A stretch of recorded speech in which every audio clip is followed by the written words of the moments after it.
Member KBP, oras! Eksakto en punto. 6:04.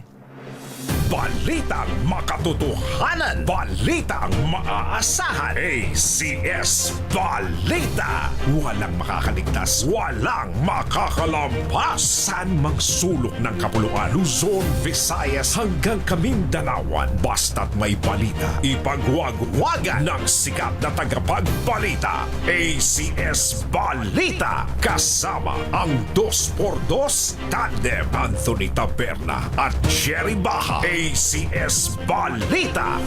Ang programang ito ay hatid sa inyo ng ACS Manufacturing Corporation, ISO certified, maker of world-class quality Pride detergent. Araw ng Wednesday, July 22, 2026. Narito na po ang ulo ng ating ACS Balita. Modernong Lucena Port Terminal bubuksan na sa susunod na buwan. Implementasyon ng 85 peso wage hike sa NCR tuloy kahit na may hirit na suspendihin ito. Financial records ni VP Sara ilalatag ng prosecution sa paraang madaling maintindihan ng publiko. Senado nagtakda ng bagong schedule ng impeachment trial matapos itong suspendihin para sa SONA 2026. Mahigit 23 million pesos na halaga ng frozen food products nasabat ng Bureau of Customs sa Port of Manila. At 11 anyos na pamangkin pinatay sa saksak ng tiyuhin. Naku po. Matapos na sumpungin ang sakit sa pag-iisip sa Negros. Kapatid ng biktima, critical. Magandang umaga Luzon, Visayas, Mindanao. Good morning Philippines! Hello world! Kami po ang inyong mga tagapaghatid balita. Ito po si Anthony Taberna. Ito po si Jerry Baha. At ito ang... ACS Balita. Sa detalye ng ating mga balita, nakatakda na raw pong buksan sa susunod na buwan ang modernong Lucena Port Terminal sa Quezon na personal na ininspeksyon ni Pangulong Bongbong Marcos kahapon. Inaasahang magpapabilis ito ng paglalakbay at magpapalakas sa kalakalan, turismo at ekonomiya sa Southern Luzon at mga karatig na lalawigan. Tampok sa bagong Lucena Port Terminal ang air-conditioned waiting area na kayang mag-accommodate ng 1,000 pasahero, automated ticketing counters para sa mas mabilis Nakita na ko yung transaksyon. mga picture. Wala ba yung mga pictures yan, Mother? Sige na, i-plastar nyo nga yung mga picture. Mga pictures kahapon. Meron din daw modernong palikuran. Aba, ano kaya nasa Sa harapan kaya. Sa likuran pa yan. At ano kayang nandun sa moderno. modernong palikuran na ito? Baka habang umiihi ka, matatanaw mo yung mga vapor. Pwede. Hindi ba sa may view. Hindi ba sa Singapore pagka nagwiwiwi ka, nakikita ang mga eroplano? Habang namalanding, magaganon ka nga. Akala mo, masasagasaan ka. Ito po yung ito yung Ayun pala. Andyan nga andyan din si DOTR Secretary Banoy Lopez. Banoy Lopez, tapos si PPA General Manager Jay Santiago. At Siyempre. si Quezon Governor Dr. Helen Tan. Inabutan man lang kaya niya ng tangerine chocolate ang Pangulong Bongbong Marcos. Palagay ko naman, meron yun. Hindi uuwing luhaan ng Pangulo kapag siya bumisita sa Quezon. Ayan, ang ganda nga pala, no? Yung loob niyan, Port of Lucena. hindi pinakita ng RTBM yung loob yung pinakaloob lang yan. Sino ba yung ini-interview yung sinanay? Sabi siguro Isang pasahero. matagal na po ako dito nagtitinda. Nilagyan ng... Matagal na. Tapos po nagtayo sila dito, paano na po kami magtitinda ngayon? Reklamo pala. ayun si Doktora, ayun si Governor. Sabi ko sa iyo si Doktora nakasombrero pa Si Sekmanay nakasombrero din. Parang teenager lang si Gob, si Doktora, ano. Tingnan mo, siya pinakamaliit doon siya pinakabata. Oo nga, Ayan, Sino yung kasama pa? Si GM, siyempre. GM, Saka nandyan yan ba yung mayor nung, Mother, yan ba yung mayor ng Lucena, yung nalilink kay Catherine Bernardo? Yung Alcala? Si Alcala. Yung matangkad, yung isang matangkad. Si Prosi Alcala. Ha? Maidar. Maidar eh. Hindi ba si Prosi? Tatay yun, tatay. Chuhin. Sige nga. Ayon po kay Pangulong Bongbong Marcos, bahagi ito ng programa ng pamahalaan na gawing moderno at mas maginhawa para sa mga pasahero ang mga pantalan. Ang Port of Lucena ang pangunahing roll-on, roll-off gateway ng Southern Luzon na nag-ugnay sa Quezon at sa mga lalawigan ng Marinduque at Romblon. Inaasahang makakatulong ang modernisasyon nito sa pagbabawas ng pagsisikip ng pasahero at paglago ng mga lokal na negosyo at oportunidad sa rehiyon. Actually, malaking bagay talaga yung kumbatsero dahil nagsisiksikan dito sa Batangas Port eh. Oo nga. Diba, kapag ka maganda ang Port of Lucena, lumaki at mas marami pang dadaong dyan. Lipat na doon yung iba. Ayun, lilipat na para hindi nagsisiksikan sa Batangas. Alas 6:10 ng umaga, naimbag gabigat kada kayo amin na po. Agring kayon, gising na. Tuloy ang implementasyon ng 85 pesos na aumento sa arawang sahod ng mga manggagawa sa Metro Manila. Ayon kay Palace Press Officer Claire Castro, hindi sususpindihin ang pagpapatupad ng naturang wage increase at magpapatuloy ito sa takdang schedule. Git ni Castro, walang natatanggap ang Office of the President na anumang request mula sa pribadong sektor para suspindi o muling ikonsidera ang inaprobahang 85 pesos na wage hike. Una nang sinabi ng Department of Labor and Employment na higit 1 milyong manggagawa sa Metro Manila ang makikinabang sa dagdag sahod. Ang unang bugso ng damdamin na 60 pesos ay mararamdaman sa July 25 sa Sabado. Ayan, iikot na po yung metro sa Sabado. Habang ikalawang bugso ay 25 pesos sa Enero 20, 2027.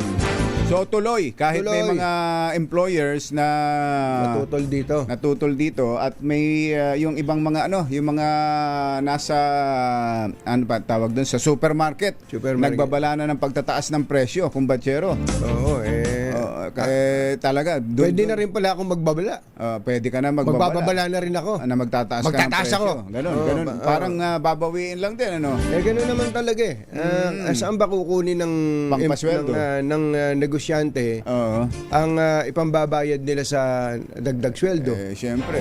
Sa consumer din. At kaya nga nagninegosyo para kumita. At para kumita, kailangan din may mga tauhan ka na tutulong sa isang negosyo. Pampasweldo. At ang kasama sa consumers, nabibili ng mataas na presyo ng produkto, yung di empleyado. Na tumaas yung sweldo. Ayun. Ganun talaga. Umiikot lang. Umiikot-ikot lang. Engineer Tony Nanggel. 6:12. 6:12 ng umaga. Asan ba paring Ray dito yung pinipindot natin? Nawala ba? Nawala yung nanakawan tayo. Nanakawan tayo. Kanina, andyan lang yan eh.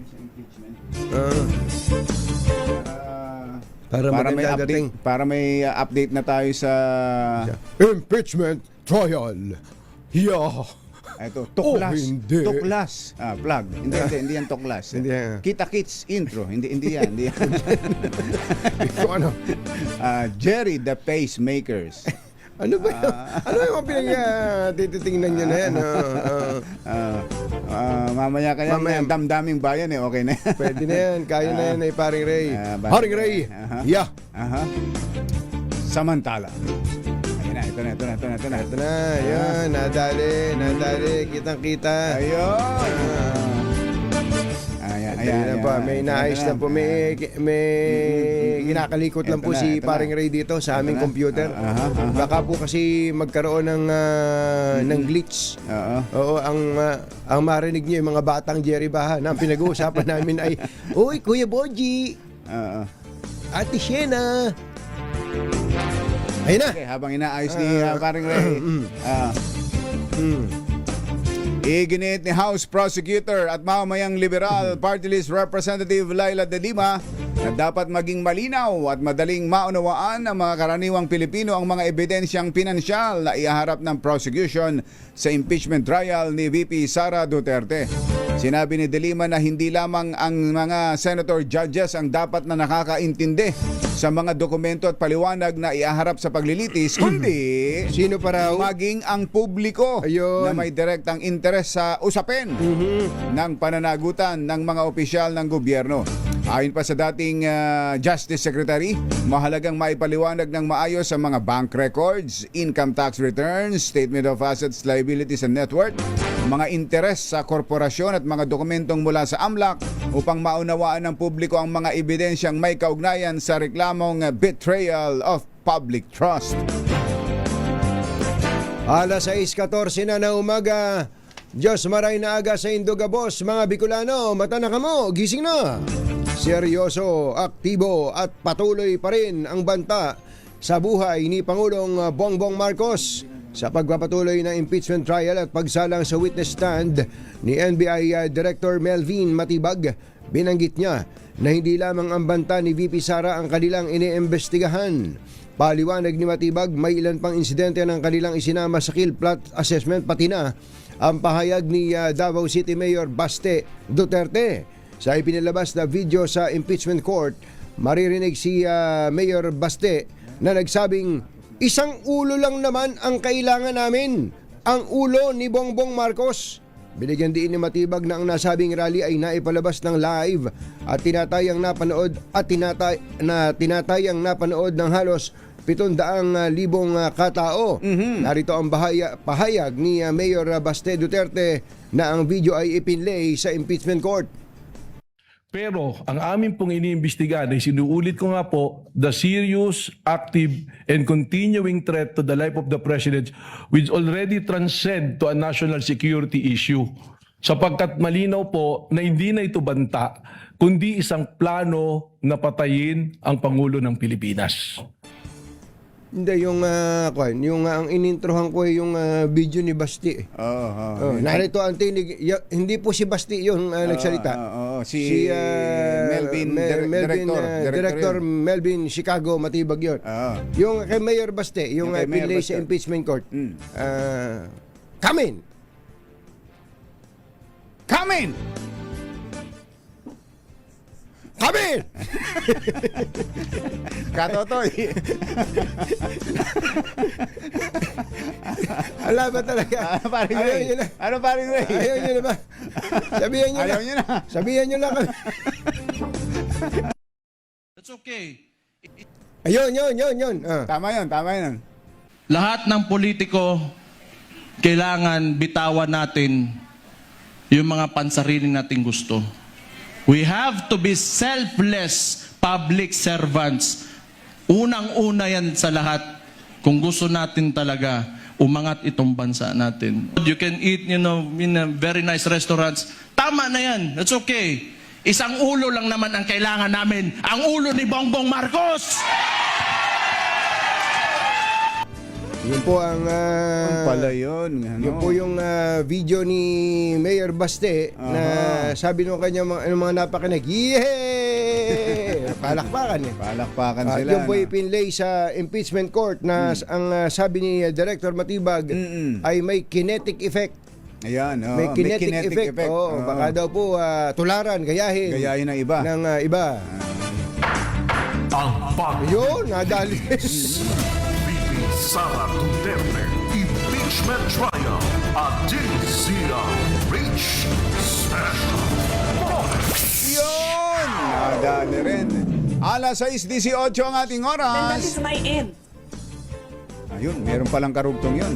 Naniniwala naman ang prosecution panel na ang desisyon ng Senate Impeachment Court na nagpapahintulot sa taga-usig na hingi ng mga financial at bank records ni Vice President Sara Duterte ay magbubukas ng daan upang maberipika ang mga akusasyon ni dating Senador Antonio Trillanes.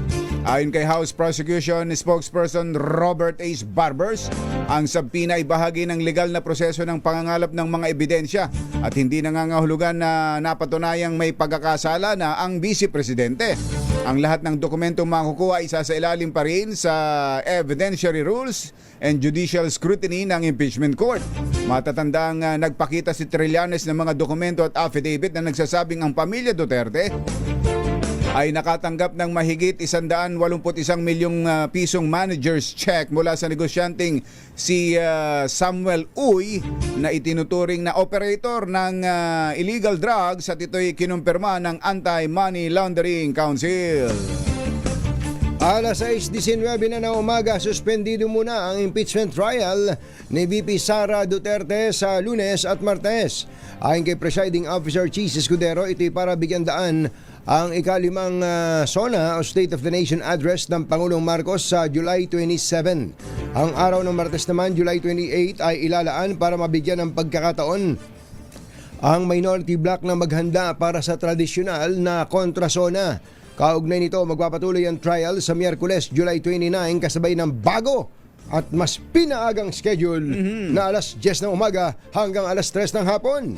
Habang ang Senate session naman ay alas 4 ng hapon. Nagbabalik ang paglilitis. VP Sara Duterte Impeachment Trial at DZRH Special Coverage. If I get impeached, then that is my end. Samantala, nakahanda naman ang House Prosecution Team sakaling dumulog sa Korte Suprema ang panig ng depensa ni Vice President Sara Duterte. Ito'y sakaling questionin nilang naging ruling ng Senate Impeachment Court na ipasabina ang bank and tax records ng mag-asawang VP Sara at Attorney Manasseh Carpio. Pero naniniwala si House Prosecutor Laila De Lima na gaya ng mga nakalipas na petisyon ng kampo ni VP Sara, ito'y maibabasura lang din. Paliwanag na ni De Lima, dahil umuusad na ang paglilitis, may exclusive power ang Senate Impeachment Court para ito'y dinggin at pagpasyahan. Kapag magpakita o mag-allege o mag-establish ng grave abuse of discretion amounting to lack or excess of jurisdiction, it can fall within the judicial power of the Supreme Court. Pero iba nga po ang pananaw ng prosecution dyan, na nasa trial na po tayo, may exclusive power to try and decide this case by the impeachment court. Prosecutor Laila De Lima. Susunod! Ito boy! Uy, meron daw pong isang 11 anyos na bata na pinaslang. Pinaslang ng kanyang tsuhin na nabaliw. O inatake ng pagkabaliw. Naku, yan ay sa Negros Occidental. At kung si Senator Robin Padilla ay merong ano yung sa kanya, Freedom of Information Bill. Yes. Diyan pala sa Kamara ay meron namang isinusulong na Right to Information Act. Right to Information. Right to Information Act. Di batas na ito? Batas na ba ito, Mother? Bill pa rin yan. Bill pa lang. Proposed measure yan. Proposed measure. Right to information. Yung isa naman ay freedom of information. Ayan.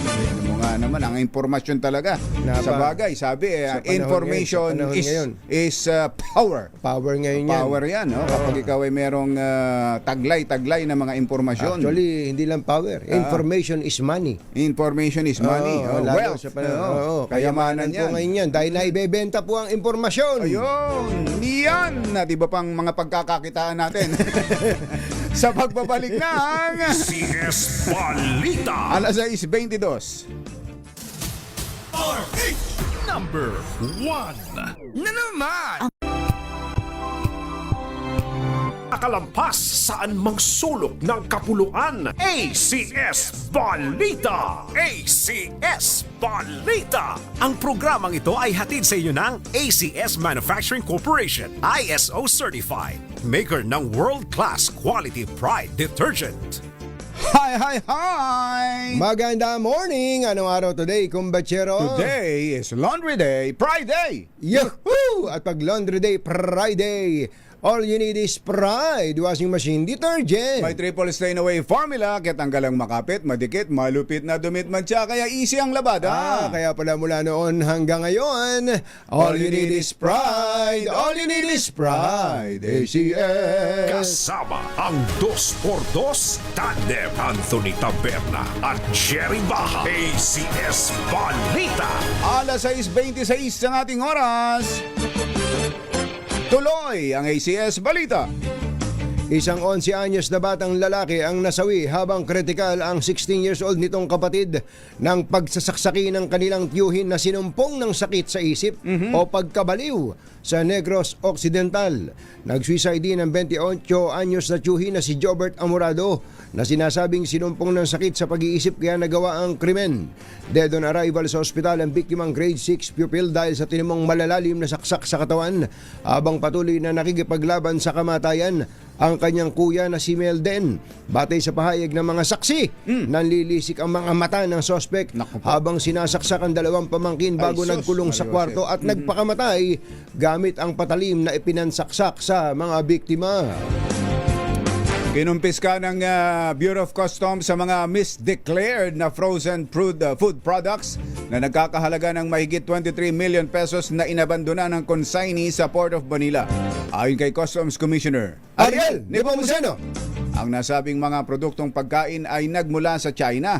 Dumating ito noong December 2025 ngunit hindi na kinuha ng consignee na Jordan Enterprises at tuluyan ng inabandona. Sinabi ni Nepomuceno na batay sa deklarasyon, ang 5 container van ay naglalaman ng fish tofu, fish balls at squid balls.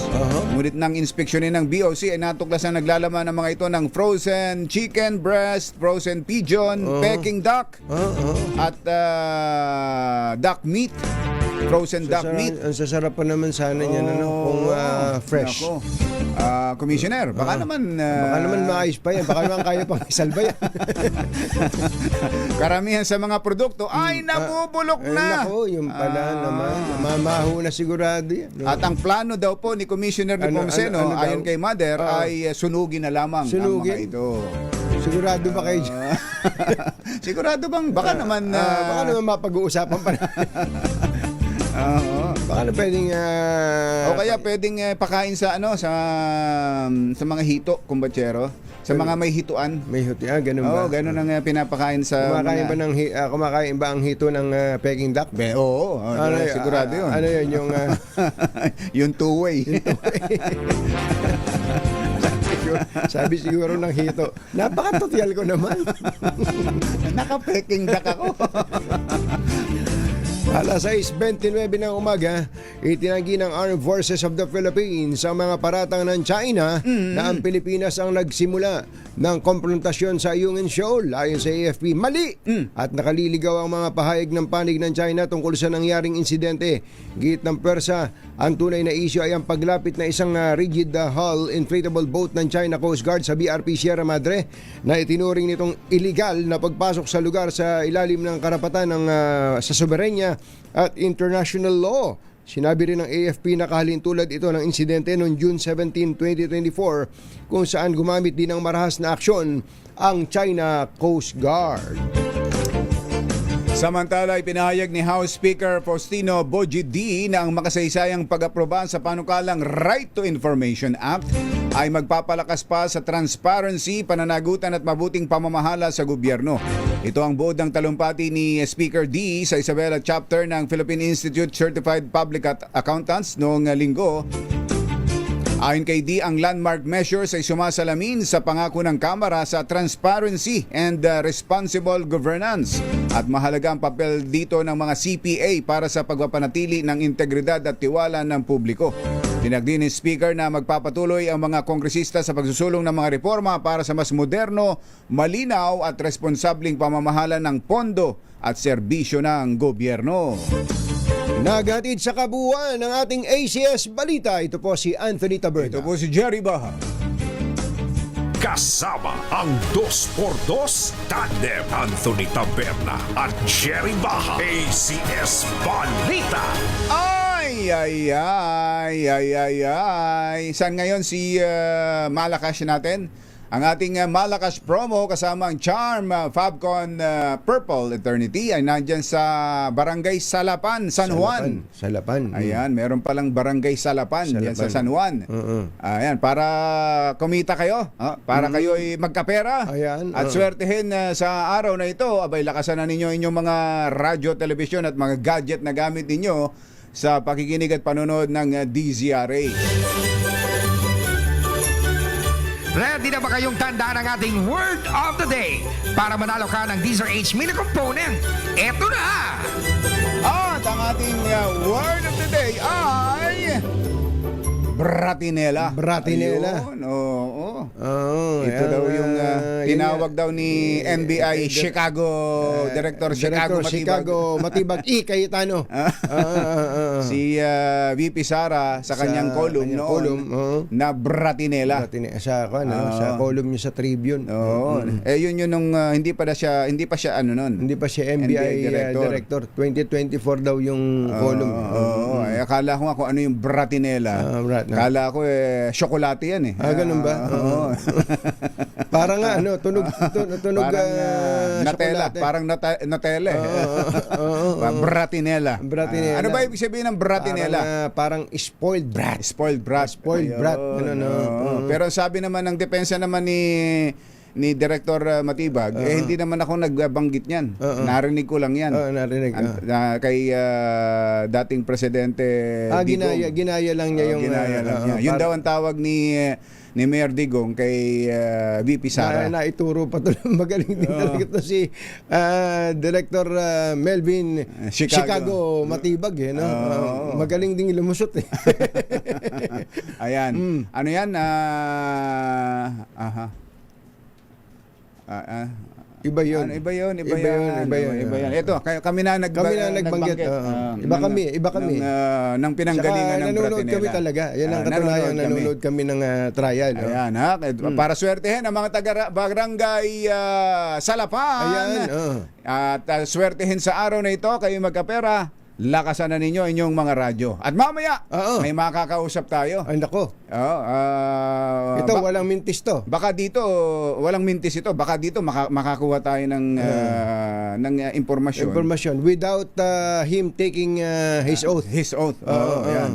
Baka makakuha tayo ng impormasyon dito. Abangan po ninyo. At saka siya sasagot lang ng walang opinion. Walang opinion. Kumbaga, kung ano lang yung tinanong mo. At tayo ay hindi naman tayo magtatanong ng leading question. Ay, hindi natin gagawin yun. Kasi baka makontempt niya tayo, judge eh. Sino siya? Ayan, baka hulaan ninyo. Itong makakausap natin. Oras po natin. Achi, ahya, Mr. Jalom Tang, Lakyam Samsihon, 6:34 ng umaga. Balitang makatotohanan, balitang maaasahan. ACS Balita. Ang programang ito ay hatid sa inyo ng ACS Manufacturing Corporation, ISO certified, maker ng world-class quality Pride detergent. This time check is mahataw, humahagupit, lumalatay na komentaryo sa himpapawid. 2 por 2. Walang takot sa paghimay sa masalimuot na isyu ng bayan. 2 por 2. Humahataw na mga balita at impormasyon. 2 por 2. Ating damhin, ating lasapin ang hagupit na 2 por 2. Tinangka ng depensa na wasakin ang kredibilidad ni NBI Director Melvin Matibag kaugnay sa isang potensyal na conflict of interest dahil sa suporta ng kanyang misis na si Laguna Representative Ann Matibag sa impeachment complaint laban kay Vice President Sara Duterte. Sinangga naman ito ni Matibag at iginiit na hiwalay silang mag-asawa sa kanilang tungkulin. Ayun. Dahil siya po ay NBI Director at iba naman ang papel ng kanyang asawa bilang mambabatas. Sa ika-8 araw ng impeachment trial, pinanindiganan ni Matibag ang kanyang testimonya kaugnay sa banta at planong pagpaslang laban kay Pangulong Bongbong Marcos, First Lady Liza Marcos at dating Speaker Martin Romualdez. Sa cross-examination, ikinwestiyon ng depensa ang kredibilidad ni Matibag at iginiit na hearsay o hindi direktang kaalaman ng kanyang testimonya dahil hindi pa siya NBI Director nang simula ng investigasyon noong 2024. Ang isyu ng bayan, katotohanan, 2x2. Pag may dim ang balak, magtago ka na. 2x2. Si Jerry at si Anthony, narito na. 2x2. Hahataw ng todo, urado ka. 2x2. Ang katotohanan, dala nila. 2x2. Walang sinasamba pali, maniwala ka. 2x2. Hataw ng gusto, tol, umasa ka. 2x2. 2x2.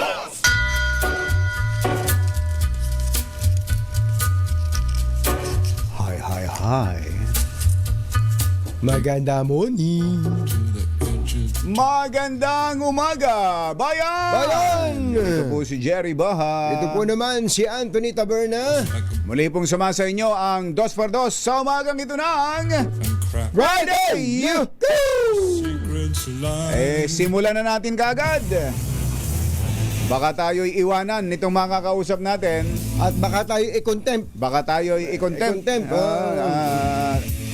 Kagabi, pinanood ako kung Banchero, merong yung mga series ng Sniper series, mga pelikulang naalala ko to eh. Itong naalala ko si Judge. Si Judge, dating NBI Director Jimmy Santiago. Your Honor, magandang morning! Si Ka Jerry at si Ka Tunying po ito. Magandang umaga po, Ka Jerry, Ka Tunying, at sa mga nakikinig sa atin. Opo, kumusta po kayo, sir? At ano bang pinagkakabalahan ninyo bukod sa pakikinig sa DZRH? Lagi lang nasa bahay, pero bumalik ako sa pagtuturo sa Universidad de Manila. Ganun po ba? Opo. Nakakaputok po ba kayo ngayon? Practice pa ba kayo? Paminsan-minsan na lang mo. Opo. Pero sabi nga nila kapag once you're sniper Sniper ba kayo? you're always a sniper. Sa pagitan ng mata sa pagitan ng mata, asintado talaga. Pero kahapon po, nasubaybayan niyo po ba yung pag-testify ni NBI Director Melvin Chicago Matibag sa Senado, sa impeachment court? Hindi ko natapos dahil may klase ako kagabi. Opo. Hindi ko natapos. Opo. Pero ano po naramdaman ninyo na siya ang inuurirat sa mga bagay na nangyari nung panahon ninyo? Yung portion na yun, inaabot ko pa, no? Nawang nga ako dun sa cross-examiner, paulit-ulit tungkol dun sa subpoena. Ilang ulit nang sinabi ni Director na he is not yet a director at that time. Paulit-ulit, may tanong pa na, hindi mo na pirmahan ito. Pinirmahan mo ba ito? Paulit-ulit. Kung nung ako'y judge pa at yung mga ganong klase ng cross-examination, pupukin ko ng cable sa ulo. Masyado naman mainit ang ulo niya. So, ganong katindi ang pagkainis niyo dun sa defense lawyer, sa cross-examination? Alam nyo, naiintindihan natin naman na trabaho nila yun, talagang ganon. Pero kailangan naman may common sense naman tayo ng konti. Hindi yung nagmumukha tayong tanga sa madlang people. Pero totoo ho naman na talagang wala talaga dun, wala pa noon panahon na at kayo pa ang nakaupo noon na NBI Director. Kaya nga ho ang sinasabi, hearsay na lang itong sinasabi ni Director Matibag. Hindi ho ba dapat kayo ang ipinatawag nila? Bilang testigo. Bilang testigo. Wala ho bang ganong imbitasyon sa inyo? Wala pong imbitasyon sa akin ng prosecution. Pero nabasa ko sa isang news na inilagay ako ni BP Sara as one of her witnesses. Pero walang formal information na ibinigay sa inyo? Wala po. Nabasa nyo lang sa dyaryo? Opo.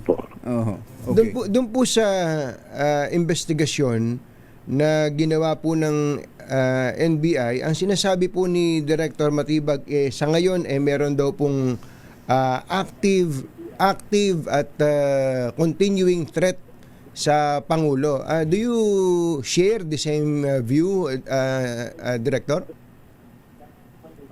Alam nyo, talaga naman pagka ikaw ay Pangulo, talagang may continuing threat sa iyo. Yun ang ano namin. Kaya nga nakita nyo ang higpit ng pagbabantay sa ating Pangulo. Hindi lang sa Pangulo, sa mga matataas nating opisyal, talagang meron laging bodyguard, may close insecurities. Talagang na prone sila sa mga threat. But in relation to VP Sara's supposed threat, Director? Ayun po. Nung sinulatan nga namin siya at lagi siya nagsasabi na mayroong threat sa kanya. At kaya nga gusto naming malinawan na, ma'am, ali kayo dito, imbestigahan din natin yan. Kasi mandato namin ho yun lahat ng matataas na opisyal magmula sa Presidente, Vice President, Speaker of the House, Senate President hanggang sa Chief Justice, pagka may threat po sa kanila, pasok ang NBI. Mandato po namin yun. Opo, hindi po, klaruhin lang po natin yung active threat. Klaruhin ko lang po, Director. Sabi ni Director Matibag, may active at nagpapatuloy na threat in relation to the supposed grave threat committed by the Vice President kay Pangulong Bongbong Marcos. Kayo po ba'y naniniwala na tapos pinlay pa yung kay Baste, na video na ulo lang ni Presidente Marcos ang kailangan. So pareho ba kayo ng opinion doon? Pasensya na kayo at para na ako si Atty. Binluan dito paulit-ulit yung tanong ko Opo. Hindi po. Naniniwala po ako dyan at sumasang-ayon ako sa sinasabi ni Director Matibag na dahil doon sa utterances ni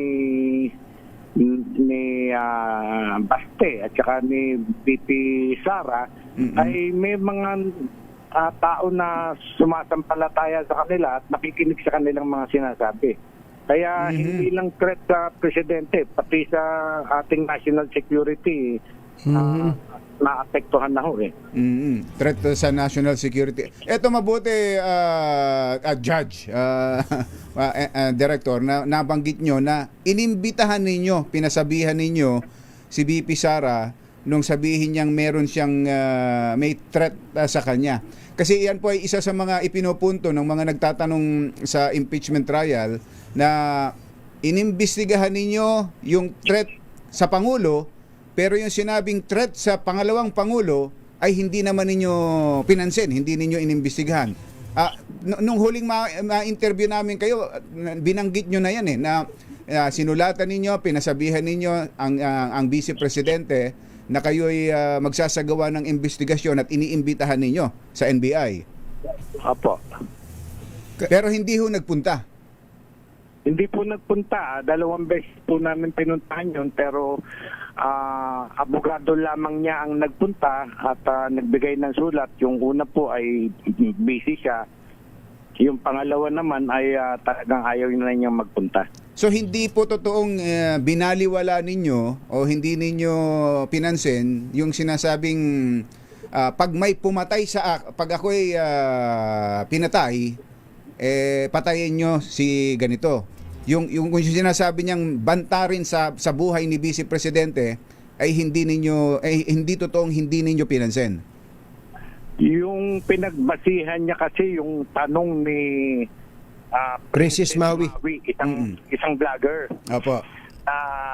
Sinasabi na ma'am yung Operation Romanov.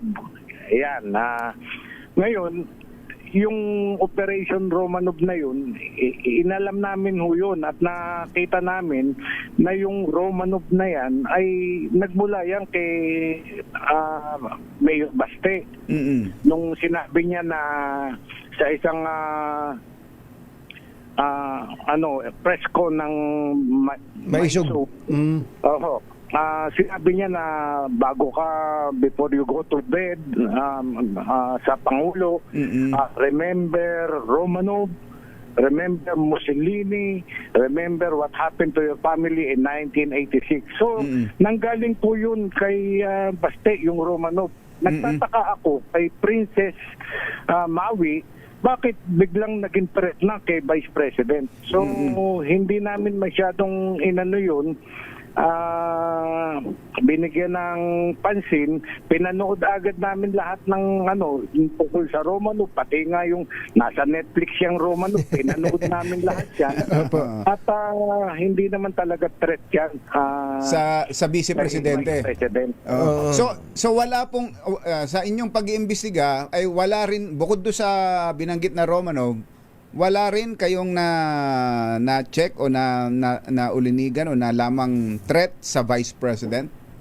Wala po. Wala man lamang kaming information na pag-uumpisahan namin ng investigasyon. Ganito po ang kaibahan eh.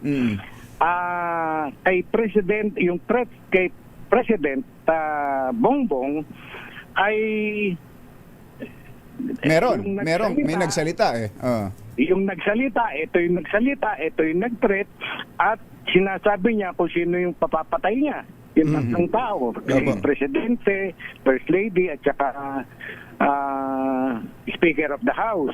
Samantalang yung sinasabi ni Ma'am BP na threat sa kanyang buhay, wala man lang kaming maumpisahan na o sino ba yung salita na yun, ma'am? Sino bang kanino nyo nalaman? Zero po eh. Wala po kaming mapag-umpisahan.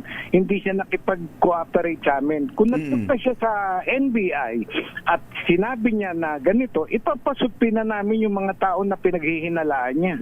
So in so far as NBI is concerned, at least during your time, wala pong threat kay VP Sara?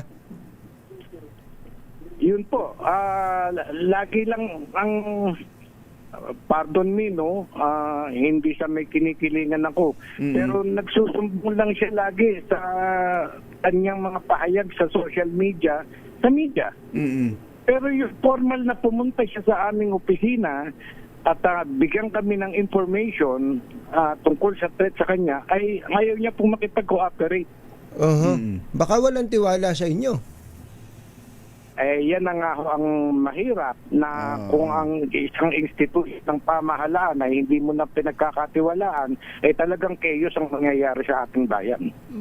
Okay. So ang nakaupo ngayon sa trial ay yung pumalit sa inyo, si Director Matibag.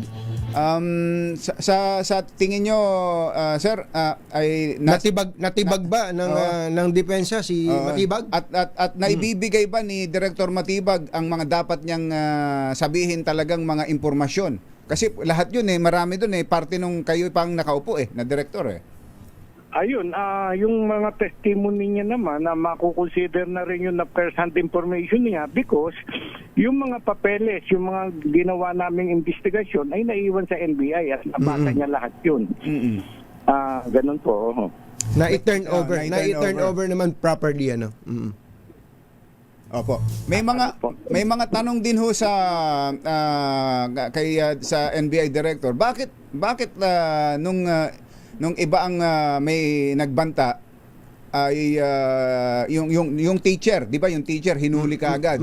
Bakit dito hindi ninyo kaagad hinuli si BP Sara? O kaya hindi ninyo hinuli ang iba pang sila Baste o sino mang nagbanta rin sa Pangulo? Ayan po, ang binabanggit nyo ay isang Ronel Mas. Opo, tama po. Teacher, nagbanta po kay Presidente Duterte, magbibigay siya ng 50 million kung sino papatay kay Presidente Duterte. Yun pong case na yan, 1920 nangyari, hindi pa rin ako direktor. No. Pagkatapos napag-alaman ko na yung case na yan ay dinismiss ng korte because yung warrantless arrest na ginawa ng mga NBI agents at that time Oo. ay hindi ayon sa procedure. Opo. Hindi tama. Hindi nabigyan ng karampatang due process yung MAS. Kaya na-dismiss ang kaso. Ito yun ng korte. Opo. Ngayon po, tayo, judge tayo Hindi tayo gagawa ng pangalawang pagkakamali na ganun. Kaya inilagay natin sa wasto lahat ng investigasyon. Pero ano po ang tamang gagawin doon? Halimbawa, andun pa lang tayo sa punto nung kay sa teacher, kay Mas. Palagay ko subpoena rin, pagpaliwanagin kung sinabi niya to, preserve agad yung kanyang threat.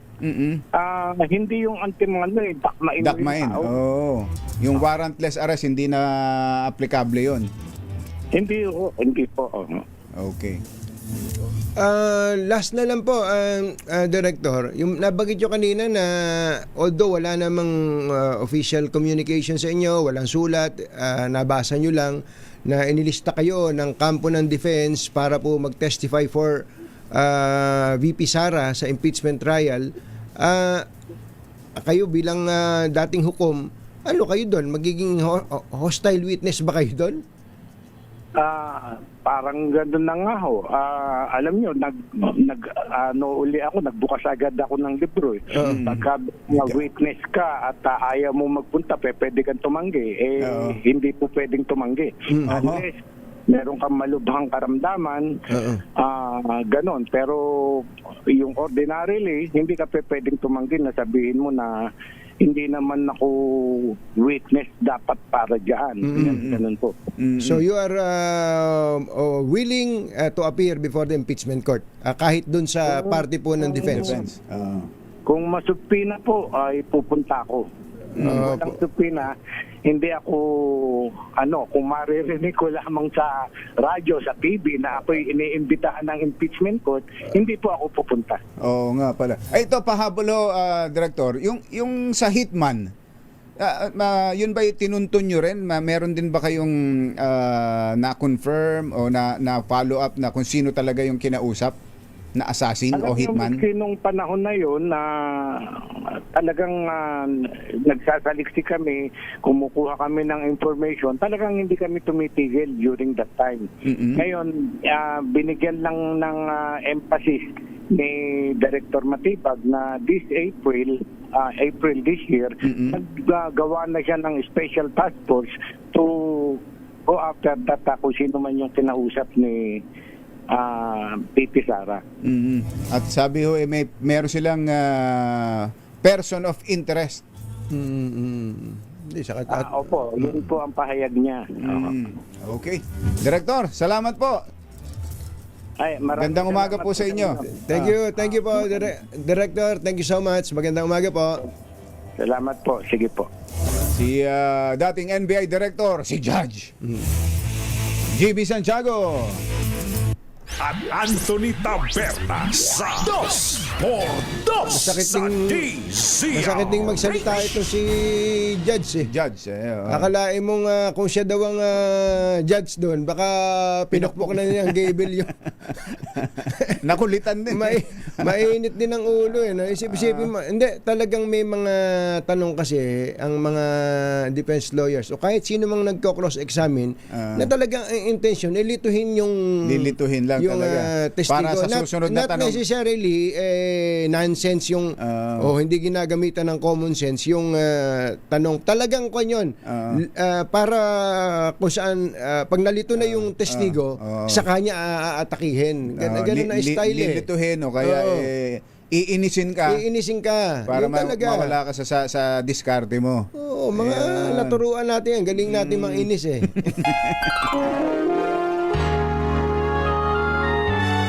Kauna-unahan sa Pilipinas. NBC Manila Broadcasting Company. DZRH. Member, kapisanan ng mga broadcaster ng Pilipinas. Member KBP. Oras! Kapopoy! 3 minuto na makalipas ang 7 ng umaga. Balitang bagong-bago. Balitang dapat alam mo. Balitang magdadagdag ng talino. Dahil bagong impormasyon. Makibalita. Unang-una sa DZRH. Pangunahing balita. Kasama ang 2x2 tandem nina Anthony Taberna at Jerry Baha. Narito na po ang ulo ng ating mga pangunahing balita. Presyo ng krudo tumaas ng mahigit 2% dahil sa panibagong pag-atake ng US sa Iran. Attorney Melvin Matibag giniit na ang death threat laban sa Pangulo ay hindi lang isang banta kundi planado. Impeachment trial suspendido sa panahon ng SONA, magpapatuloy sa July 29. Pangulong Marcos kumilos laban sa panibagong insidente sa Ayungin Shoal. Embahador ng China ipinatawag. Corruption, graph nangungunang alalahanin ng mga Pinoy ayon sa survey. At PNP doble ang paghahanda sa SONA kasabay ng 112th anniversary ng Iglesia ni Cristo. Magandang umaga Luzon, Visayas, Mindanao. Good morning Philippines. Hello world. Kami po ang inyong mga tagapaghatid balita. Ito po si Anthony Taberna. Ito po si Jerry Baha. At ito ang Pangunahing balita. detalye ng mga balita sa aming pagbabalik. 7:05 ang ating oras. Number 1. Na naman!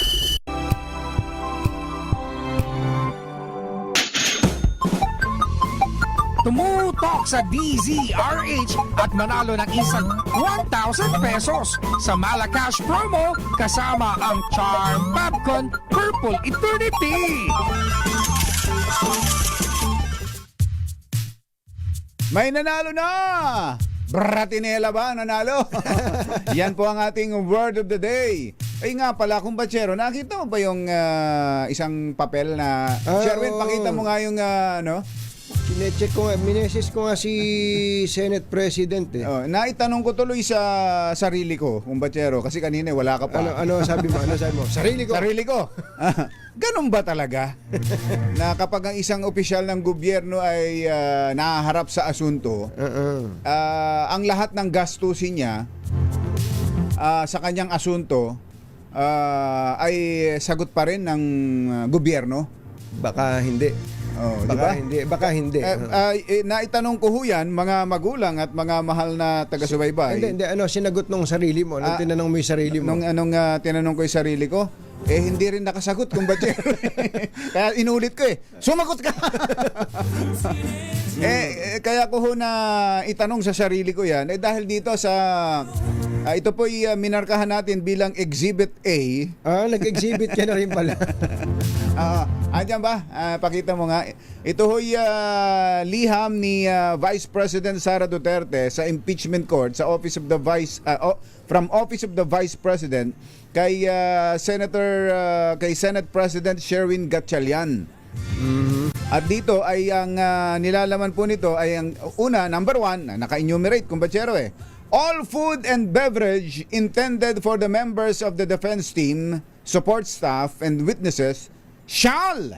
Ang lahat ng inumin at pagkain na para sa mga miyembro ng aking mga abogado at mga alalay nila at mga testigo shall ay be served, ay iyahain exclusively para lang sa kanila in their designated holding room sa kanilang istambayan. Number 1 yan. Number 2, to address the legitimate security concerns and to provide the necessary level of assurance to all concerned personnel and witnesses, all food and beverage shall be sourced para matiyak na walang makakasingit na maglalagay ng lason sa kanilang pagkain at inumin. Ang lahat ng ito ay dapat na manggaling maihanda at maihain shall be sourced, prepared, and served exclusively maihain at maisilbi lamang by the OBP's accredited caterer. ng caterer na may akreditasyon ng OVP. Ayan, so dapat galing sa kanila, Galing sa OBP. sa OVP. Oo, so gobyerno 'yon, na government Meron silang office. siguro ang mga government agencies naman talaga may mga accredited caterer, mga caterer, nagpa-register.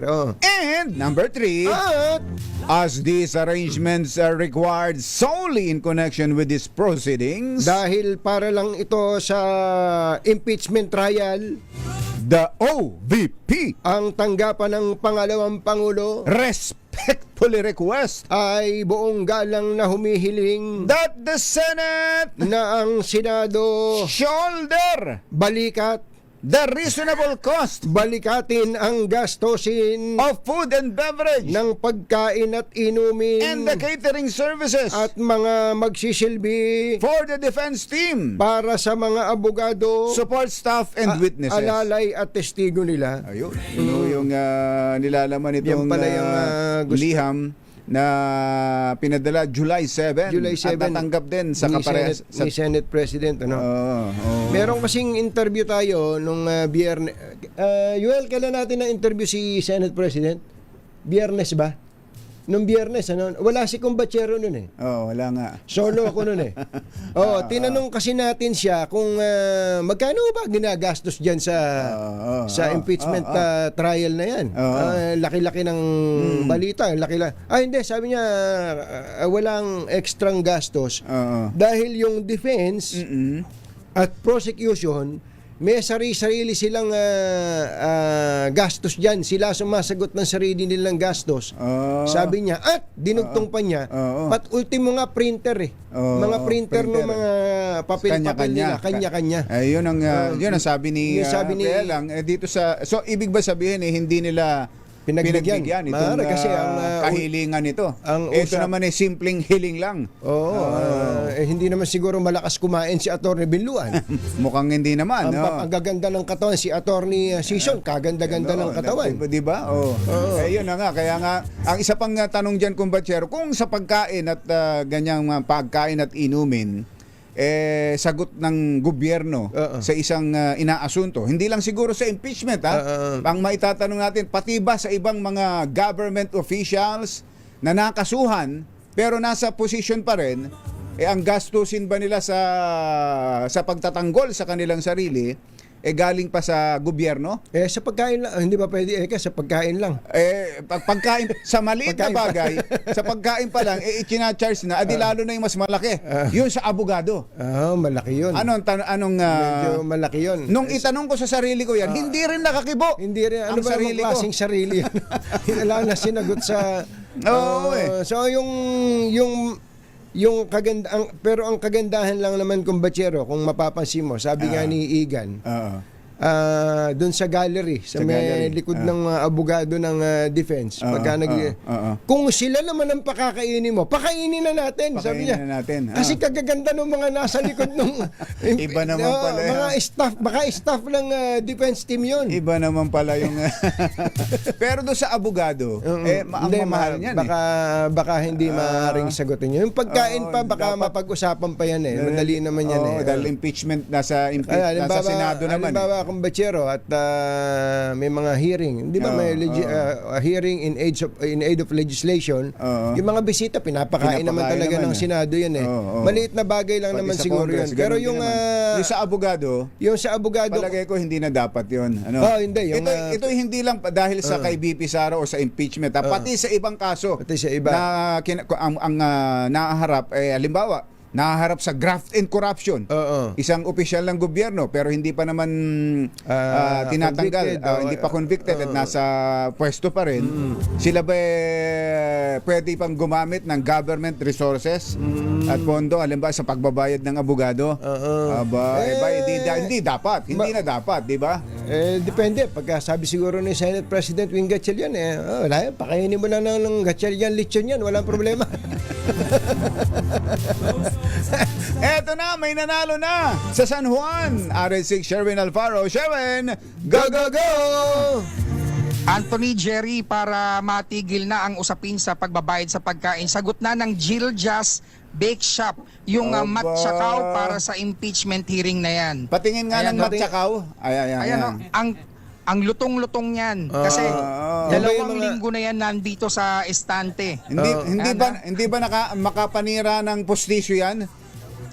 Pwedeng makapanira ng ngipin. Yan yung, yung matsakaw na yan. Siya ba may-ari? Yan ang tumayar ng Giljas Bake Shop. Magandang umaga Giljas po. Bake Shop. Good morning po.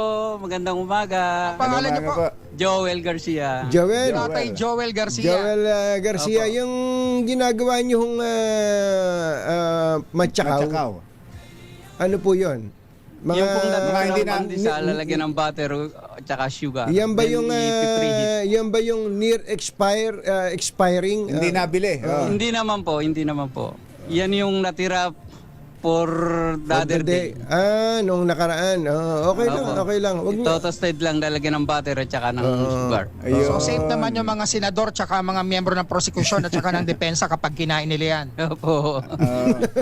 Ang sarap kaya niyan, partner mo sa kape, no? Kape, oo. Hindi ka na Opo. hindi Yung ka na kape, mag-aasukal. wala nang asukal Huwag ang mo na kape. lalagyan Sa asukal. Black Oo. lang. Sa lutong nitong matsakaw na to, aalog ang utak nila, magigising silang lahat sa katotohanan. Yes. Bukod sa matsakaw, ano ang pambato o pang Ng Giljas. ng Giljas Bake Shop? Nako, dahil maraming maka-China, dyan sa Senado, meron silang kabayan. Yan, no? Tignan mo, dapat Kabayan. yan ang kainin ng mga nagdedepensa sa Kabayan. China. Oo, tama. Tapos sa Ang mga walang kabayan, alamang utak, oo. meron din silang pandekoko para magkaroon ng laman yung kanilang coconut. Ayan. Magkano yung pandikoko? Magkano yung pandikoko? 5 piso lang po. 5 piso. Piso. Buksan mo nga yung isa, Buksan mo Sherwin. nga. Tinangan natin. Baka naman walang laman Tikman yan. nga natin kung Totoo. talagang Sige, nakakapagpagana ng totoo utak ba yan? nanay. Totoo- Pwede ko ba makahingi ng isang pandekoko? Sige Yan, nga. at titikman lang Hindi, natin. wag mong Kasi- Huwag mo ngayon, babayaran. Babayaran. Huwag mo kayo mag-alala, babayaran ko po yung Babayaran. buong istante ninyo. Yung laman yan. Matindi. Konting yabang. Di ba? Sige Babayaran nga, natin yan. tingnan mo nga. Tikman natin kung talagang Binuksan mo muna sana. Buksan mo. ito, Patingin nung Pakita mo yung loob. Nako, Yung loob. kinagat mo na, wala pang nakita. ayan no. Ayan no. Ayun. Ang dami. Meron Ang nga daming- pala. Niyog, maraming niyog. Yung bang Joel, yung bang niyog niyan kakukudkud lang tapos niluluto mo, ganun? Opo. Fresh. Pagbili, yes, press po yan. Masarap yan. Ganun Lulutuin sa asukal. Ganun dapat. With skim milk. Ayun. May skim milk May pa. skim milk. Ayan talaga, alam natin yung feeling niya. Napaka-creamy. May pagka-creamy yung lasa. Maganda yung ginagawa mo, Joel, pala dahil asukal. hindi, ano ba to, ano tawag dun sa nyug na mabibili mo lang sa supermarket pero tuyo na? Desiccated coconut. Matagal na yon. Oo. Yun ang ginagawa nila eh. Ano, sapal na yun. Yung sapal. Ano tawag, Sherwin? Desecrated? Desiccated, hindi pa Ano? Hindi desecrated, ha? desiccated pa lang. Desiccated. Desiccated. Sapal. Maganda yung fresh talaga. Ayan, Bagong kudkod. yan ang nagdadala. Ayos. 5 piso lang, ha? Mura yan. mura. Paborito natin yung pandikoko na yan. Ayos. Maganda ho ba benta, kay Joel? Medyo matumal po eh. Mainit eh. Matumal ngayon. Di bali. Opo, medyo mainit. Makakabawi tayo dyan. Huwag kang mawawala ng pag-asa. Opo, salamat po. Sherwin, ikaw na. Ayan, Kuya Joel, dahil sino pa ba rito ang announcer tuwing umaga sa DZRH? Si Jerry at saka si Anthony po. Yes, Jerry sir. Anthony Taberna, meron kang 1,000 pieces. Ay, salamat! Thank you. Thank you. Alam mo nga Thank naman, you. nakikinig ka na sa DCRH, Thank you, ano? Idol. Tapos Dahil bukod doon sa nakaradyo na yung kanilang bakery, meron pa silang cellphone. Ayan, tignan mo naman, nasa cellphone, ang pinanonood 2x2. Yan, Ayun. maraming salamat Kuya Joel. Tuwing umaga po yan, simula alas 5 hanggang alas Jerry Bahay yan, hanggang alas 7:30. Dahil Kuya Joel, mahal na mahal mo ang 2x2, Anthony, Jerry, tayo mamimigay na rin. Sasama na tayo doon sa mga nasa internet na namimigay ng phone. Mamimigay na rin tayo ng phone na, eto yung telelet, ayayay phone kung tawagin. Gaya-gaya. Ayun, iPhone yun eh. Pinamigay, iPhone eh. Sa atin, telelet, yan, no? O, di ba? Tatay, gusto mo ba itong phone namin? Yes po. Pambata, Gusto ko yan. pambata, ano? Laruan. Meron ka rin bagong phone. Yan mula sa 2x2. Thank you, Idol. Tignan mo naman, tuwan-tuwa. At syempre, meron ka rin pinakamabango ang Charm Popcorn Purple Eternity. Yan. Bango ng 1,000 bulaklak kapag ginamit sa inyong mga labahan at inanlawan gamit ang Charm Popcorn Purple Eternity. At syempre meron ka rin Deezer H t-shirt na pinakabago disenyo, kasama na rin ang Deezer H Grocery. Yan na, hatid sa atin ng ACS at ng DZRH. Eto, kailangan sagot mo, Kuya Joel, anong ating word of the day? Hindi ka naman bratinela. Bratinela. Ay, hindi na siya bratinela. Puro tawa yung sinagot. Pakampante lang siya dahil tignan mo nakaupo lang siya sa kanyang upuan. Hindi siya bratinela. Dahil ang word of the day ay Bratinela. Bratinela. Bratinela. Word of the day atid sa atin ng Astron, alagang maaasahan. Ano masasabi ko, Joel? Maraming salamat, Idol. Thank you. Thank you po. Ingat po kayo. Maraming salamat at syempre sa mga nais manalo ng 1,000 pieces sa may kasamang telelet. Ayayay phone. Eto, makinig kayo sa Deezer H. Baka kayo na sa sunod dating winner sa Deezer H Malacash promo kasama ang Charm Popcorn Purple Eternity RH number 6 Sherwin Bata Alfaro Deezer H. Una sa Pilipinas, una sa Pilipino. Thank you! 7:26 ang ating oras. Uy nga pala kumbachero, napapansin ko ha, ang daming gustong maging healthy ngayon. Exercise, vitamins, healthy food. Pero minsan, nakakalimutan natin ang isang mahalagang bahagi ng katawan. Ito yung tiyan. Ay, nako, sinabi mo pa, kumbachero, kapag ka hindi maayos ang digestive system, pwedeng maapektuhan ng overall well-being. Kaya mahalagang alagaan ito araw-araw. Hindi lang kapag ka may nararamdaman na. Kaya magandang idagdag po sa daily routine natin ang BioPro. Dahil ang BioPro ay may 19 probiotic strains na nagtutulungan para suportahan ang healthy digestive system at mapanatili ang balanse ng good bacteria sa ating tiyan. Hanapin ang BioPro sa Mercury Drugstore at iba pang leading drugstores nationwide. Available na rin po ito sa inyong mga favorite online shopping platforms. BioPro ang iyong daily probiotic partner. Mga nangunguna at mga bagong balita sa DZRH. Pangunahing balita. Upang sugpuin ang lumalalang kaso ng illegal na online gaming sa bansa at protektahan ng mga manlalaro laban dito, inilunsad po ng Philippine Amusement and Gaming Corporation ang Parkour Guarantee website. Maaari pong i-check ng publiko sa nasabing website kung lisensyado at lihitimo ang isang online gaming site bago sila maglaro o magbayad. Regular na ina-update ang website at may direktang link ito sa mga lisensyadong gaming platforms. Sabi ni Parkour Chairman Al Tenco na matutulungan nito ang publiko na makaiwas sa mga manluloko habang pinoprotektahan ang kanilang karapatan bilang manlalaro. Paalala ni Chairman Tenco na maging mapanuri sa bawat online gaming activity na sasalihan sapagkat dumarami ang mga reklamo hinggil sa mga illegal gaming sites na hindi nagbabayad ng panalo. Bisitahin ang pagcor.ph/Pagcor Guarantee. Mga nangunguna at mga bagong balita sa DZRH. Pangunahing balita. Alas 7:28 ang ating oras. Iginit ni NBI Director Attorney Melvin Matibag na nakabatay sa batas at itinakdang proseso ang isinasagawa nilang investigasyon kaugnay ng betrayal of public trust laban kay Vice President Sara Duterte. Ito ang sagot ni Matibag matapos tanungin ni Attorney Mark Villuan kung naapektuhan ba ng mataas na public trust rating ng Vice Presidente ang kanilang investigasyon. Pero ayon kay Matibag, hindi sila nagpapa-impluwensya sa opinyon ng publiko at tuloy lamang ang pagganap ng NBI sa kanilang mandato. Pagka po ating pinagbasihan ng popularidad, ang ibig sabihin po ba nito, ang isang pinakakilala at popular na tao pwede nang gumawa ng krimen at hindi natin papapanagutin? Nakaka-score si Matibag. Gusto Yun rhetorical, tawag dun rhetorical question. Andun na yung sagot. Matindi rin tumirada. Nakapuntos, ano?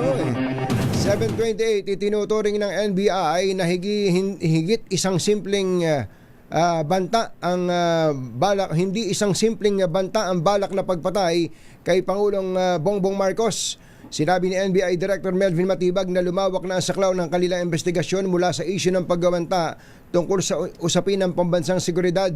Ayon kay Matibag, lumabas sa kanilang investigasyon na may pahayag ang Vice President na nakipag-usap na siya sa isang tao na papatay sa Pangulo sakaling may mangyari sa kanya at pumayag ito.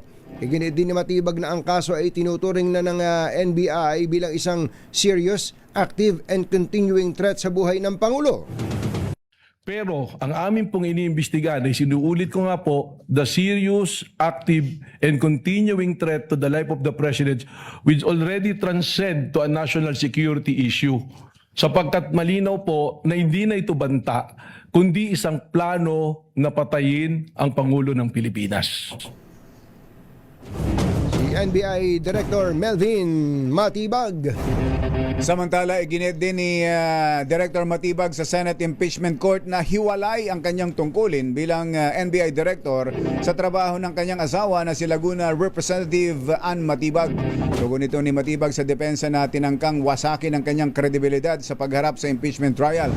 Ang NBI Director ang magiging huling testigo ng prosecution panel sa kasong grave threat laban kay VP Sara. Ayon kay Matibag, ang kanyang pagtestigo ay nakabatay lamang sa mandato ng NBI kaugnay ng investigasyon sa mga pahayag ng Vice Presidente kaugnay sa planong pagpatay sa Pangulo, First Lady at dating Speaker. Pakikipag-ugnayan ng PNP sa Iglesia ni Cristo kaugnay ng pagdiriwang na ika-112 anibersaryo nito sa July 27 kasabay na ika-5 SONA o State of the Nation Address ng Pangulong Bongbong Marcos. Ayon kay PNP Chief General Jose Melencio Nartates Jr., kakausapin nila ang pamunuan ng INC tungkol sa lugar ng pagtitipon upang matiyak ang maayos na seguridad. Tinatayang abot sa 100,000 ang dadalo sa pagdiriwang kaya magpapatupad ang PNP ng mga kailangang hakbang sa pagbabantay. Libong-libong miyembro ng INC ang inaasahang magtitipon sa Central Temple sa Commonwealth Avenue QC para sa kanilang pasasalamat at pagdiriwang ng anibersaryo. 7:31 ng ating oras. Susunod! Dito po! Sino ito? Chismoson. Aabangan mo talaga dahil chismis eh. Sino ito? Hearsay, Your Honor. Magandang at sikat na aktres. Ano na ngayon, Jeric? Nasaan na? Na nakabili lang daw ng kondo. Minata na, naging matapobre na sa pamilya. Naging matapobre na. At ang minamata ay sariling pamilya. Ako, ano ba naman yan? Ano ba naman yan? Ano ba naman? Yan! Maging ang ating mga RH reporters Nakahilera na. Oy, Standby. inaabangan na kayo ni Asek Marcos pa rin. Lakanilaw. 7:32. RH number 1 Na naman! Sa DZRH, pangunahing balita. 7:39. Eto na sila. Unahin natin si RH52 Eniel Parosa. AFP Chief, may direktiba na po sa mga sundalo sa Ayungin Shoal. Ano kaya bilin laban sa mga tauhan ng China Coast Guard? RH52 Eniel Parosa. Kami na Jel. Jerry Katunying, stand our ground. Atin yan. Ito ang direktiba na bagong Armed Forces of the Philippines Chief of Staff na si General Antonio Navarrete sa mga sundalo na nakadeploy sa BRP Sierra Madre. Kasunod ito nang sumalubong sa kanyang issue ng panibagong engkwentro sa pagitan ng Philippine Navy personnel at China Coast Guard sa Ayungin Shoal. Sa unang panayam ng media mula nang manumpa bilang ika-61 pinuno ng AFP, tiniyak ni Navarrete na handa ang mga Pinoy sa BRP Sierra Madre sa kanilang sinusunod na rules of engagement. Kinamusta rin daw sa kanya ni Pangulong Bongbong Marcos ang kalagayan ng mga Pinoy at ipinag-utos sa kapasidad bilang Commander-in-Chief ang kaligtasan ng mga ito. Paniguro ng bagong 4-star General, patuloy sa paggampan ng profesional at tungkulin ng AFP. Pakinggan natin siya. We have to stand our ground. Atin yan. Rest assured that we will also do our jobs. And I think they're ready for it. We have our rules of engagement also. Sa mga Yun ay binahagi ng AFP Public Affairs Office. Makikitang sinadyang lumapit ng CCG personnel sa kanilang rigid hull inflatable boat sa bisinidad ng Philippine Navy warship sa teritoryong nasa exclusive economic zone ng bansa. Sa halip na sumunod sa pagtaboy ng mga Pinoy, naawi pa ito sa paghampas ng baton ng mga Chino na ikinasugat sa ulo ng isang Pilipino at ikinagalo sa braso ng isa pa. Sabi ni retired Admiral Roy Vincent Trinidad, siyang special spokesman ng AFP sa West Philippine Sea.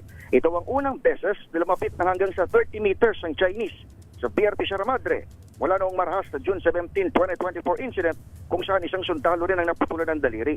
Indikasyon daw itong sadyang ng provoke ang mga Chino na napahiya at nabugbog daw sa information space buhat ng 2016 Arbitral Award Anniversary kamakailan at controversial na Batanes claim at AI monkey video. Yan pala ang bagong Edniel, yan pala bagong AFP chief natin si Rolando Navarrete. Tan tananan tananan tananan. Tananan. Yan ba yung tinatawag na bad boy from the Jangas? Yan yun, bad boy from the Jangas. Ano yun? World Boxing Champion natin. Iba pala yun. Iba pala. Pero Navarrete. Oo, Navarrete. Malupit din sa syempre sa boxing bilang ranger. Matindi yan pagka ranger.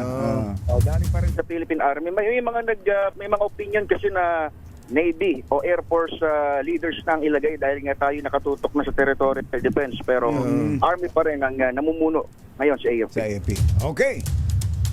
Balik sa inyo, Jared Anthony. Thank you and congratulations kay General Rolando Navarrete.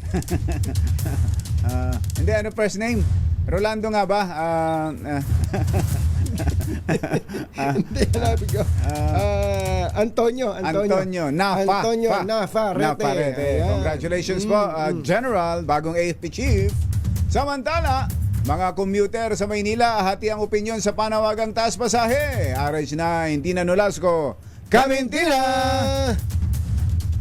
Katunying, Jerry, iba-iba ang opinyon ng mga commuter na ating nakapanayam dito sa Poresa, Santa Mesa, Maynila, kaugnay ng panawagan ng ilang transport group na taas pasahe bunsod ng patuloy na pagsipa ng presyo ng krudo.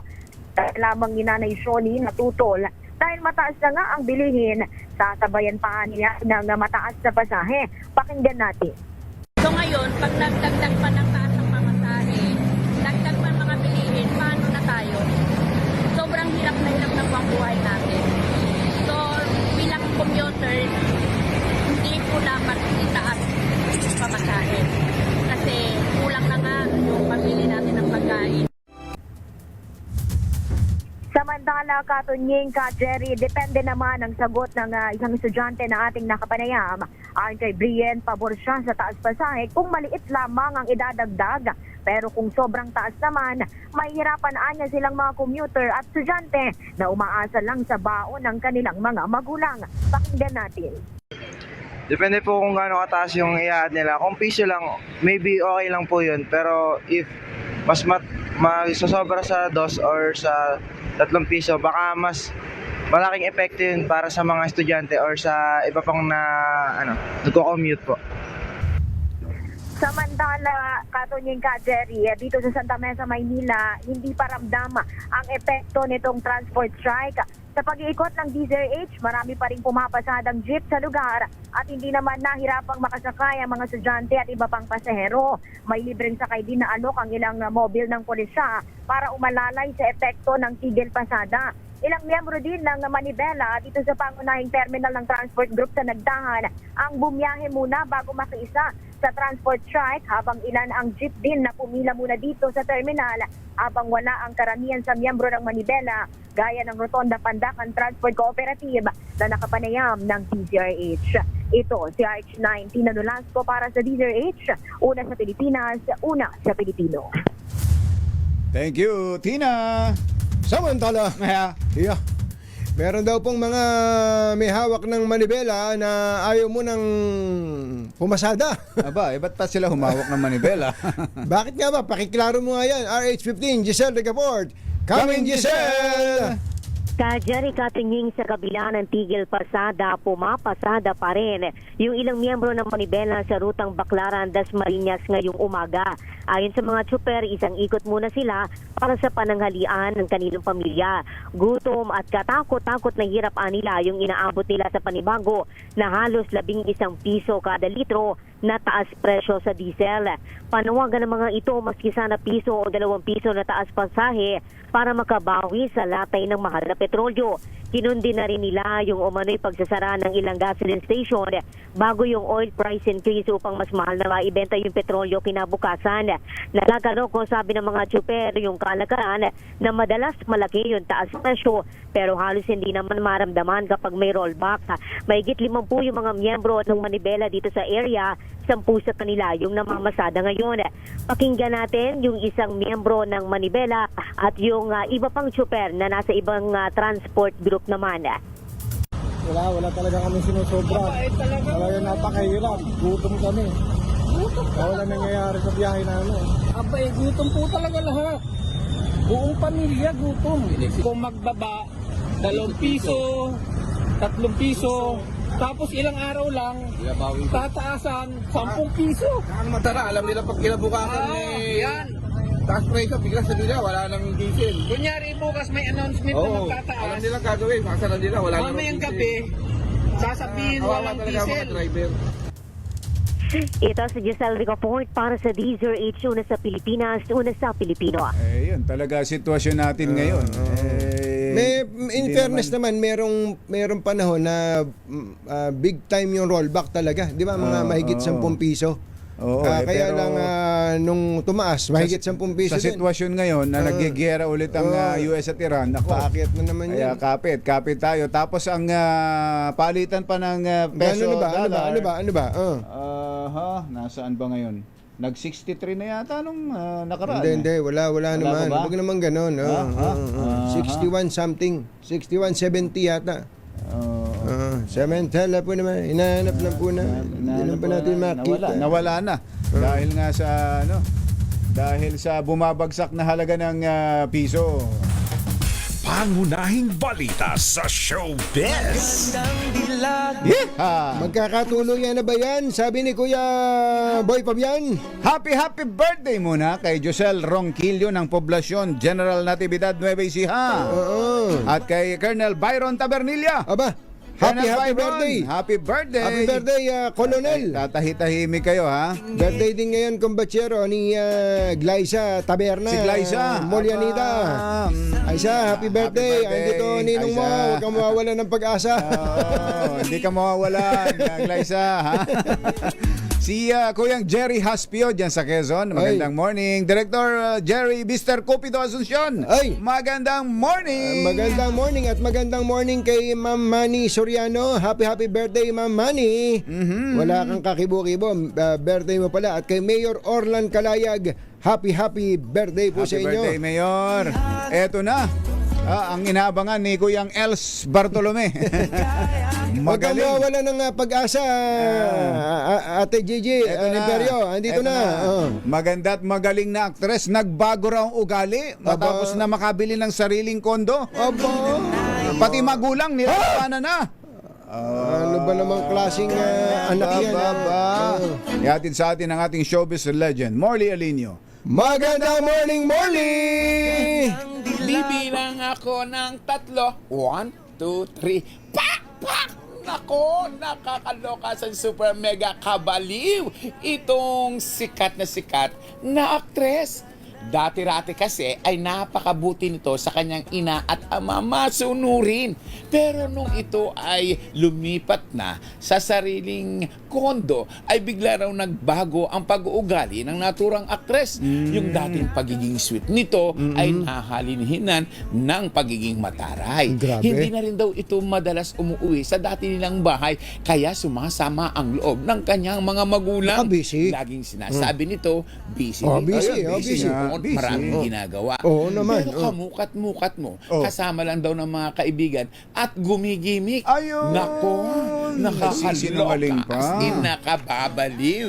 Ang hindi matake nitong nanay, dati raw ay Nanay hindi ito pala, sumasagot-sagot sa kanya Oo. kapag kanyang pinagsasabihan. Pero ngayon, Aba. dahil siya ang breadwinner, naku, Sumasagot ka na, ha? ang taray magsalita. Ay naman. Grabe naman ang yan. nagagawa talaga ng pera. Naman? Diba? Di ko na panonoorin yan. Nabago Ayoko raw na. ng pera ang pag-uugali ng naturang sikat na actress. Kung Sino ba yan? Siya, Sino yan? bibilang ako ng 3. Ow! Siya ay si... Nako, may letter K. Ayun. May letter K sa kanyang pangalan. At dating meron siyang collab team na guwapong-guwapo na talaga namang kinaiinlaban ng kabadingan. Si Katniel? Yan ang ating DZRH Showbiz Status News. Ako po ang RH47, Morley Alinio para sa DZRH. Una sa Pilipinas, una sa Pilipino. Parang nahuhulaan na ni Dr. Jessica D saka ni Doc Kenneth. Oo nga, tsaka si Caselo Lagmay, mukhang nahulugalaan. Hindi, may pagkakataon kasi sasabihin ng magulang pagka kinakausap mo, sumasagot ka na ha. Pagka naman hindi ka sumasagot, ba't di ka sumasagot? Napakalapastangan mo. Hindi mo talaga malaman kung saan ka pupunta pagka anak ka. Pero ito, iba yung sinasabing, iba yung sumasagot na talaga. Pabalang na yan. Pabalang. Wag yung gaganunin yung magulang. Kailanman. Kahit pa kayo ng may pera ngayon, hindi dapat ganon. Pero tayo naman sa party natin, alam natin to kumbachero, yung mga magulang natin, hindi man natin nabibigyan ng katulad ng oras nung tayo wala pang ibang pinagkakaabalahan, hindi natin pa rin dapat deadmahin. Dapat kung pwede, regular natin nabibigyan ng panahon. Kasi magulang natin, di naman forever nandiyan yan. Talaga. Maswerte nga kayo. Maswerte nga kayo at may nanay at tatay yun, pa kayo. ang importante. Di ba, ating Annabel Tapalya? Tama. 61.75 na pala yung dollar. 61.75 dollar. Grabe. Talaga naman. Oy, baka may mga kailangan na kayong ayusin sa inyong mga bahay, tulad ng bubong. Buti na lang, may bubong na maasahan. Gawa sa state-of-the-art technology. May aluminum na.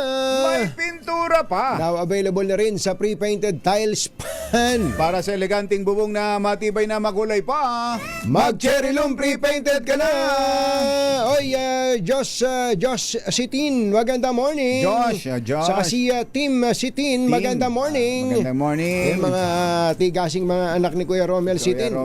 Ayan, natututo na rin kayo mag-AM. Talaga, sinasabi sa inyo Sa gitna po ng mataas na presyo ng gasolina sa bansa ay pagtaas ng demand ngayon sa EV o electric vehicles gaya ng Cherry Tiggo REV. Ang Cherry Tiggo REV ay isang 7-seater plug-in hybrid electric vehicle o PHEV na nakapagtala ng best-in-class fuel efficiency rating na 84.28 kilometers per liter of gasoline equivalent matapos ang fuel eco run na isinagawa ng Department of Energy noong 2025. Nauna po ang Tiggo REV sa mga sasakyang sinuri sa mga kategoryang plug-in hybrid, diesel at gasoline. Ang Tiggo REV ay may 1.5 liter turbocharged engine at may pinagsamang electric and hybrid driving range na hanggang 1,400 kilometers sa isang full tank at charge. Meron din po itong iba't ibang safety at driver assistance features kabilang ang advanced driver assistance systems, adaptive cruise control at 540-degree camera system. Sa halagang 1,578,000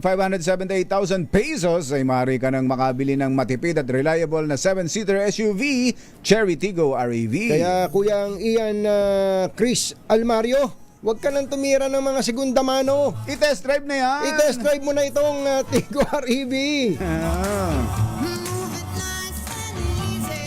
7:56 ang ating oras. This time check is brought to you by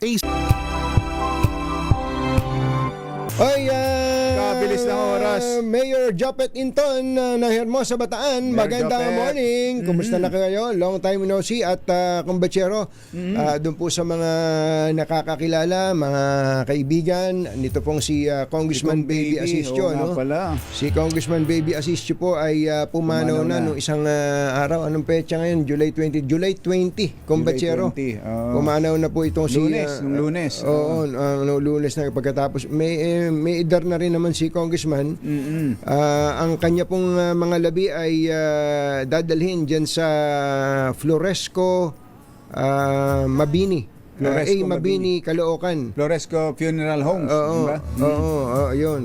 1 p.m. Ngayon, simula ngayon.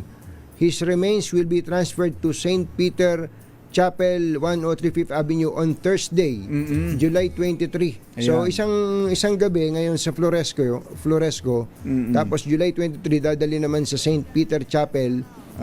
Doon po sa mga gustong makiramay sa kanila. Nakikiramay po tayo. Sa mga naulila ni Congressman Baby Asistio. Ayan, Mayor Along. Mayor Along. Malapitan. Tsaka kay Felix.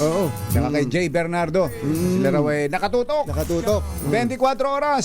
Si Marie Chris Maliglig. Uy, Marie Chris. Bumabati sa'yo dito. Siya. Happy birthday. Hindi. Birthday ba? Birthday. Birthday ba ni Marie Chris? Birthday ni Marie Chris. Birthday. Happy birthday, Marie Chris. See you later, baby. Yun. Bye! Happy weekend! Woo! Damdaming bayan! Susunod na! Flexes thoughts for the moment. Scratches his head, does it?